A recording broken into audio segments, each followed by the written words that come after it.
Welcome to the Everything Aesthetics Podcast, designed to help you unlock the secrets of building and sustaining a successful medical spa. This episode is brought to you by Derm Aesthetic Consulting, a company dedicated to helping owners, managers, and providers build and sustain a successful med spa business or aesthetic career. And now, here are your hosts, Dr. Lisa Jenks and Ashley A.J. James.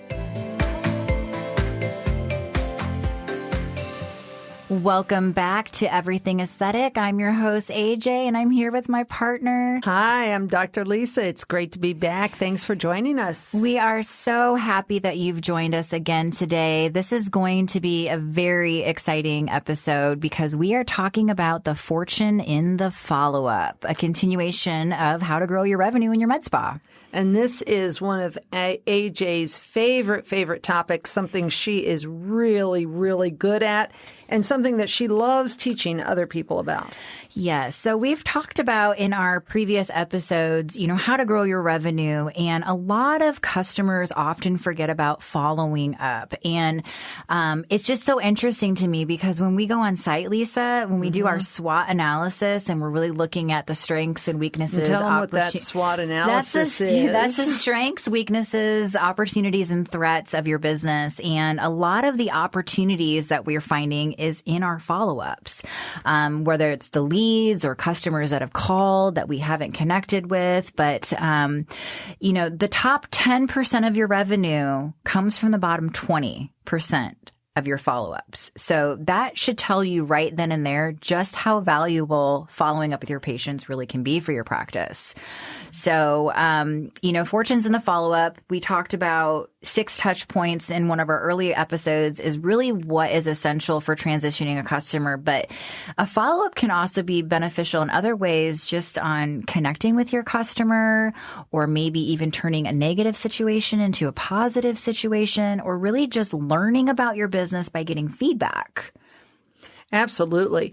And follow-up is so important at so many different points during the customer's experience, whether it's somebody who has come in and had a consultation and decided not to do a service right away, following up with them, finding out what additional information they need, how you can earn their trust, continuing to send them email blasts if they have given you permission to do that, all the way down from that established customer who should still get a phone call after every treatment, several days after every treatment, just in order to make sure that everything's okay.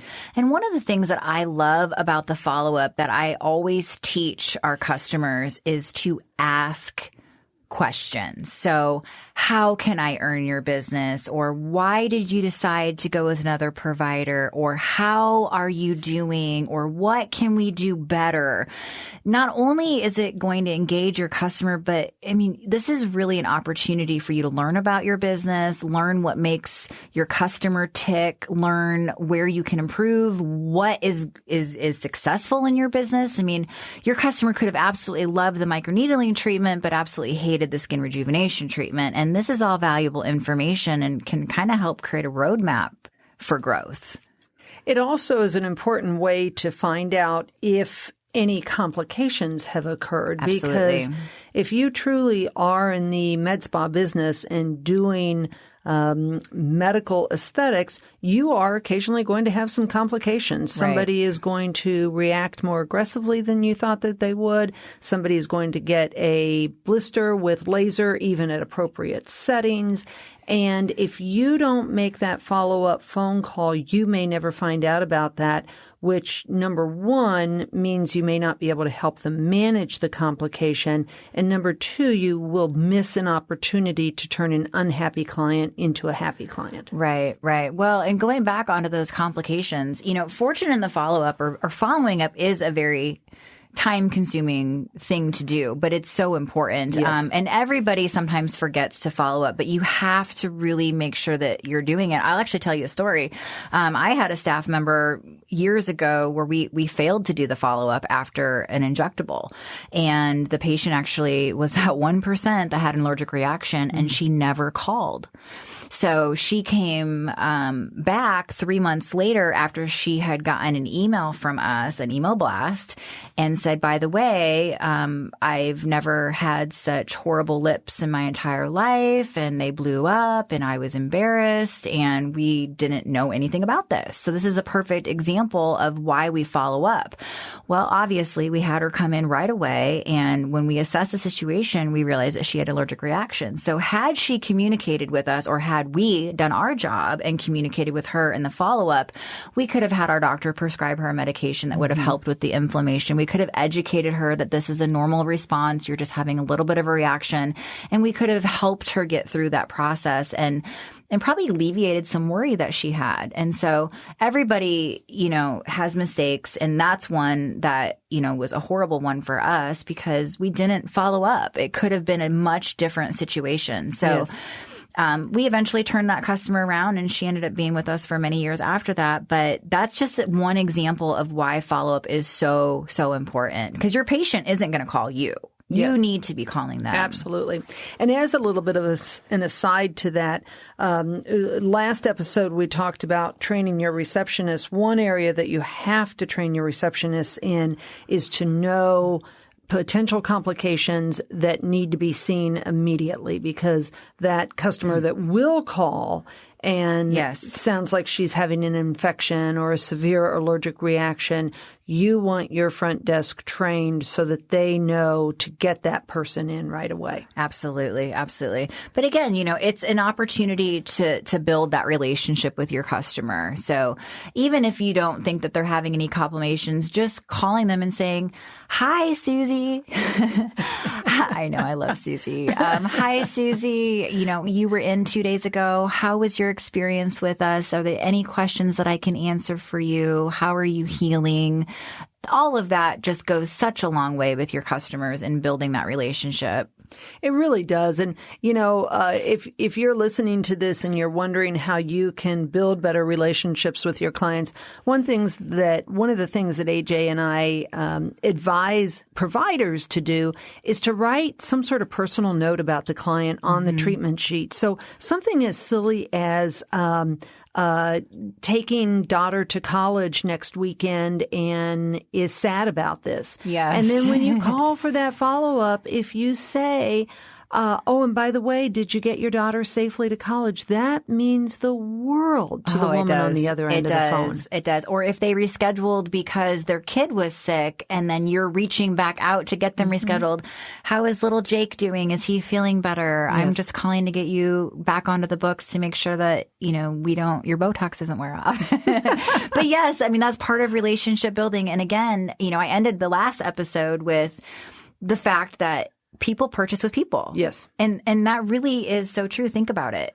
Think about the last time that you went to a restaurant and you had really good food, but maybe your waitress was horrific. That's what you talk about. You'll never go back there again because your service was so bad.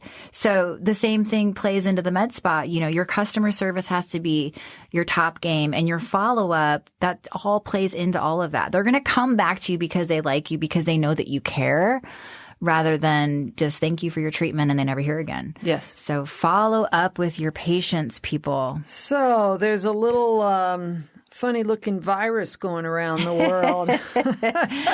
How would you say follow-up has changed during the time of COVID? Oh my gosh. We've worked with so many med spas over this whole process, and we've gotten a little bit of feedback from each one of them. And I think it's scary for med spa owners because they're afraid they're going to be shut down again. But the ones that stayed in constant contact with their customers during COVID are the ones that are still thriving. Communicating with them. How are you doing? I know you're probably out of your skincare products. Can we ship you, refill your products for you? We know that you want your Botox. Unfortunately, we're shut down right now, but, we're going to run maybe a Botox promotion to let you know that, we know that finances are tight right now with everyone. We're going to do a little bit of a discount to help our customers. Just, again, staying in contact. But it was very interesting to me during the last shutdown because, I had one esthetician that I spoke with who worked on 100% commission, and she, was terrified. How am I going to earn income when the clinic is closed? So she got on the phones and she followed up and she put together treatment packages for when they came back, and she was selling over the phone. And she said one day she sold $10,000. Nice. So, the follow-up during COVID, keeping your customers engaged, seeing what you can do to help them. Maybe you can put together a little at-home facial kit for them to give them their facials at home or things like that. But get creative with it. Communicate with your customers. And I think the communication part of that is so very key. Once you reopen, which hopefully has been a couple of months now, it's important to continue to tell your clients what you're doing to keep them safe. Because this is scary, uncertain times, and your clients want to know that they can come into your medical spa and be in a low-risk place. Right, and be safe. And I think a lot of med spa owners right now are scared that they're going to shut down again now that some of the COVID cases are rising up again, as expected, because winter's coming. Yes.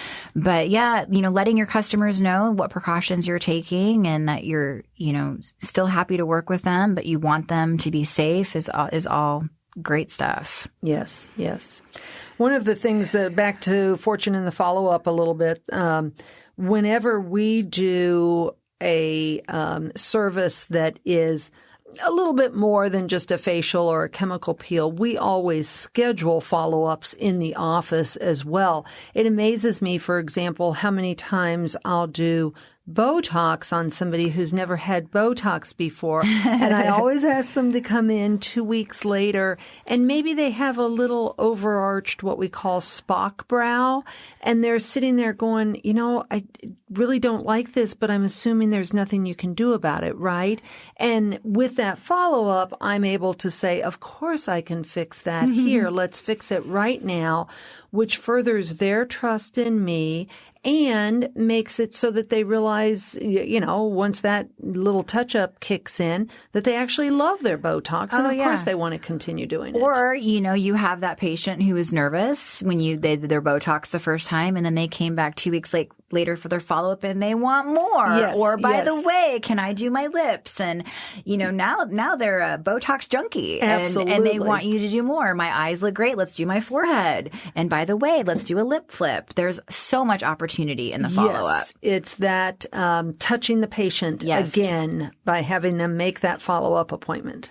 It's a great way to grow your revenue, doing the follow-ups post-procedure. For sure. I also just think, just communicating with your customers about what's going on. Call a customer that hasn't been in for the last 3 months and let them know of maybe a holiday event that you're getting ready to plan, and ask if they're able to attend. Again, ask for the business. I'm a big believer in that.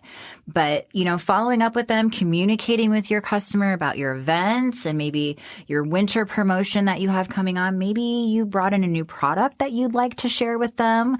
Maybe offer them if you can mail them some free samples so they can try the products. Lots of different ways to engage your customers through following up.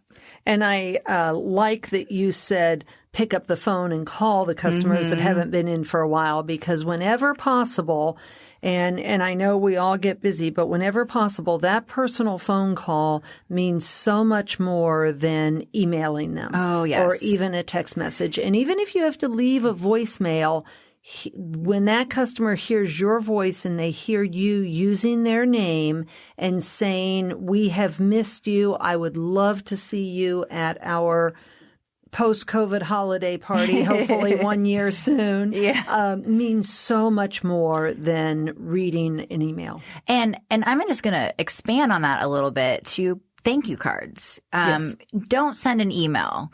Send a handwritten thank you card with every single appointment. That is just basics. That is taking the time to write something out and thanking them for coming in and giving you their business. I don't know what it is about that, but I'm in the industry, but when I get a thank you card that's handwritten, I feel so special. Yes. How many of you have gotten where it's like a real estate agent trying to, market her services and it's a typed postcard. I mean, I just throw it away. It's like spam. It doesn't look like anything. Versus if it's handwritten, it's addressed to me. Yes. This is, it's like a birthday card or, who's sending me stuff? It's, it's exciting. So, the fortune is in the follow-up. That is absolutely a given. And AJ and myself can help you and your staff learn more about that. But let's go on and talk about how to motivate staff. I think this is tough for owners. Well, I think it's tough for owners, and it plays really into the sales and the follow-up because your staff, sometimes they don't want to pick up the phone and they don't want to do the follow-up because they're afraid of the word no. And the word no is really just another opportunity to ask more questions. It's why are you saying no? What can I do to bring you back into my clinic? So, that kind of sounded evil, didn't it? Like Halloween-ish, like, what can I do to bring you back into my clinic? Let me laser your skin. But really, I mean, employees are nervous about doing this. They're nervous to pick up the phone. So motivating them and encouraging them, is only going to help them be more successful. Absolutely. And let's face it, even if they're not nervous and even if they are excellent employees who are passionate about aesthetics, doing the same job day after day after day can get redundant and sort of old and stale for any of us. And as an owner, it's partially your responsibility to keep your employees feeling refreshed and excited about walking into the workplace every day. One of the things that I used to do with my staff is have weekly competitions and, kind of have like that friendly banter. Who's going to sell the most sunscreen or who's going to sign up the most members or, and it was really fun to kind of see the staff. Oh, I got another one or, oh, I got another one. Oh, shoot, I got to work really hard or I'm in a cold call. It can be fun. It can be friendly competition and then reward them with little things. I mean, this sounds cheesy, but a gas card or a Visa gift card to the mall or a Starbucks gift card. Starbucks goes a long way. If you're listening, Starbucks is always the way to go. So, and you don't want, it doesn't have to be an extravagant gift. It could be a $25 gift card to Starbucks and you would be amazed how much your staff is motivated by that Starbucks card. Well, and even less than that, it's always amazing how much staff is motivated by public praise. Oh, yeah. If you're in a staff meeting and you've noticed a receptionist doing a particularly good job, call her out in front of everybody. Oh, yeah. Never tell her that she's done something wrong in front of everybody. Right. But always praise publicly. And that just means the world to employees. It means the world to the employees, but it also motivates your other staff because they also want to be called out. They also want to be, toot my horn for me. But again, that has to be earned. So it motivates them. I also really just like, I like to do in-house things for staff members. I think, really taking the time maybe once a month or once every quarter to really pamper your staff is a good way to motivate them and also keep them loyal to your business. Like staff days are a great idea. Yes. And they also then become your walking billboards. Absolutely. I give all of my staff free neurotoxins and fillers. And they love it and remain extremely loyal to working for me because of that benefit. But they also then are walking around showing how I do my work, which is very reassuring for new patients. Or having that conversation with your customers saying, I know that you're nervous, but this is what I've had done and this is what I experienced. And, the downtime wasn't that bad. It was maybe a day of no makeup or whatever procedure you're talking about. But I think that really is so valuable when you're talking to a new customer to let that customer know that, hey, I've had this experience as well. And let's be honest, you want your staff to do services with your business because if they're not doing business with you, why would anybody else do business with you? Yes. You know? I think also, ultimately, staff motivation is so dependent upon the atmosphere that you as an owner create. And for example, I expect really high quality, dedicated work from my staff. But I am extremely understanding of the fact that they have lives outside of Genesis Med Spa. And ever so often, I'll have a staff person who has a sick kid, and she asks if she could please bring them and just let them lay in the file room with their little iPad and watch some movies because she's frantic. She wasn't her babysitter wasn't able to come in, and that works fine for me as long as the work at the spa gets done.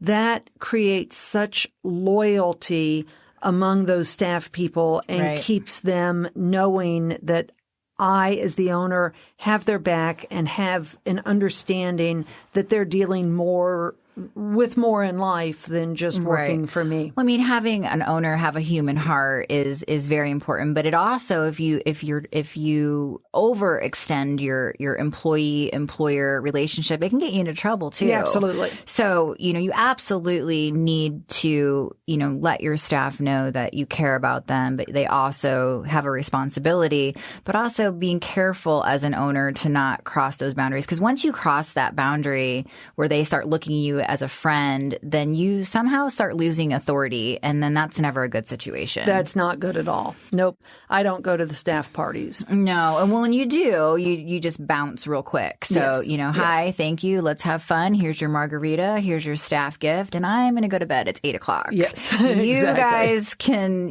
finish up. But yes, yeah, keeping your staff motivated is really important. And in closing, there's nothing wrong with just bringing in pizza for lunch every now and then. That goes a long ways, and too. making sure your staff knows which sandwich is theirs. Exactly. That's a little inside joke, guys. Yeah. So thanks so much for joining us. And again, if we can help you in any way with any of these issues, if you just want a strategy phone call with us, reach out to us. We would love to help you be successful and grow your own 7-figure entity. We've got lots of ideas. We've got lots of experience. So yes, please reach out to us at Derm Aesthetic, AESTHETIC. It's aesthetic with an A.com, or give us a call, 833-4DAC now. We'd love to learn more about your business and how we can also help you grow and unlock your own secrets to success. And again, this is Everything Aesthetics. Thank you for joining us. Have a day that is filled with love and goodness and joy. Bye-bye. Thank you for listening to this episode of Everything Aesthetics, brought to you by Derm Aesthetic Consulting.